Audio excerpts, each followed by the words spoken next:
Hello guys, ഇന്ന് ഞാൻ പറയാൻ പോകുന്നത് പെണ്ണ് കേസ് എന്ന മലയാളം മൂവിയെ കുറിച്ചാണ്. അപ്പോൾ വീഡിയോ ഇഷ്ടപ്പെട്ട ലൈക്ക് ചെയ്യുക, സബ്സ്ക്രൈബ് ചെയ്യുക. നമുക്ക് വീഡിയോയിലേക്ക് കിടക്കാം. കമോൺ.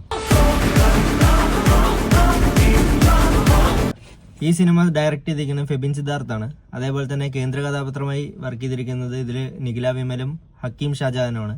ഒരു പെണ്ണ് കേസ് എന്ന് പറയുന്നത് നിങ്ങൾക്ക് ആ ട്രെയിലറിൽ തന്നെ ഒരുവിധം മനസ്സിലാവും എന്താണ് സംഭവം എന്നത്. അജു വർഗീസ് ഉണ്ട്. അജു വർഗീസ് ഏതൊരു സിനിമയിൽ വന്നാലും നമ്മളെ പ്രേക്ഷകരെ ഇരുത്തും. അത് ഈ സിനിമയിലും ഇരുത്തിയിട്ടുണ്ട്. പുള്ളി വരുന്ന ഇടയിലൊക്കെ പുള്ളി കയറി വരുന്ന സമയത്തൊക്കെ ആൾക്കാർക്കൊരു കാണുന്നവർക്കൊരു സന്തോഷമാണ്. നമ്മളെ പ്രേക്ഷകരെ ഒന്ന് ചിരിപ്പിക്കും. അങ്ങനത്തെ റോളാണ് പുള്ളി ചെയ്യാറ് കൂടുതലും. അങ്ങനത്തെയാണ് വർക്ക് ചെയ്തിരിക്കുന്നത് പുള്ളി. അതേപോലെ തന്നെ ഹക്കീം ഷാജഹാൻ ഒരു രക്ഷയില്ല. പുള്ളി ഫസ്റ്റ് തൊട്ട് ലാസ്റ്റ് വരെയും പുള്ളി ഉണ്ട്. നല്ലൊരു കഥാപാത്രമായിട്ട് തന്നെയാണ്. പോലീസ് ഉദ്യോഗസ്ഥനാണ്, CI ആയിട്ടാണ്. പക്ഷെ നന്നായിട്ട് വർക്ക് ചെയ്തിട്ടുണ്ട് പുള്ളി.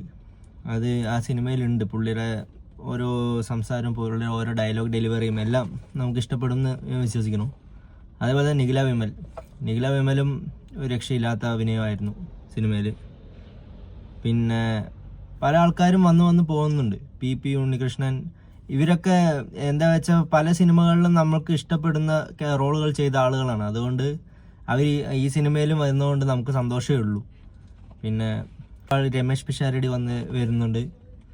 പല ആൾക്കാരും ഇരിക്കുമ്പോൾ നമുക്ക് ബോറടിയില്ല, ലാഗില്ലാണ്ട് നമ്മൾ പടം കണ്ടിരിക്കും. അതാണ് ഈ സിനിമയിൽ എനിക്ക് തോന്നിയത്. ഓവറോൾ നമ്മളെ എല്ലാവരെയും അങ്ങ് ചിരിപ്പിക്കുക അങ്ങനെയൊന്നുമല്ല. ആദ്യം തൊട്ട് അവസാനം വരെ ബുദ്ധിമുട്ടില്ലാതെ നമുക്ക് ലാഗ് അടിപ്പിക്കാതെ സിനിമ അങ്ങനെ കൊണ്ടുപോകുന്നുണ്ട് അവസാനം വരെ. അതാണ് എനിക്ക് ഈ സിനിമയിൽ ഫീൽ ചെയ്തത്. പിന്നെ ഒരുപാട് പാട്ടുകളൊന്നുമില്ല, 1-2 പാട്ടുകൾ തന്നെ ഉള്ളൂ. ഓവറോൾ ഈ സിനിമ എനിക്ക് കുഴപ്പമില്ലാത്ത രീതിയായിട്ടാണ് തോന്നിയത്.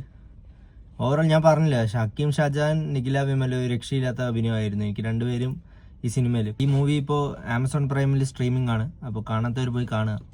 പിന്നെ ഗായ്സ്, എനിക്ക് റിവ്യൂ ചെയ്ത് പരിചയമൊന്നുമില്ല. ഞാനിപ്പോൾ ആകെ തുടക്കത്തിലാകെ 2-3 ഞാൻ ചെയ്തിട്ടുള്ളൂ. അതുകൊണ്ട് എൻ്റെ ഭാഗത്ത് പല തെറ്റുകളും ഉണ്ടാവും. എന്തെങ്കിലും തെറ്റുണ്ടെങ്കിൽ നിങ്ങൾ കമൻറ്റ് വഴിക്ക് എങ്ങനെയും അറിയിച്ചോളൂ. ഞാൻ പിന്നീട് അടുത്ത വീഡിയോ ചെയ്യുമ്പോൾ ഞാനത് പരിഹരിക്കാൻ ശ്രമിക്കാം. എൻ്റെ വീഡിയോ ഇഷ്ടപ്പെട്ടാൽ ലൈക്ക് ചെയ്യുക.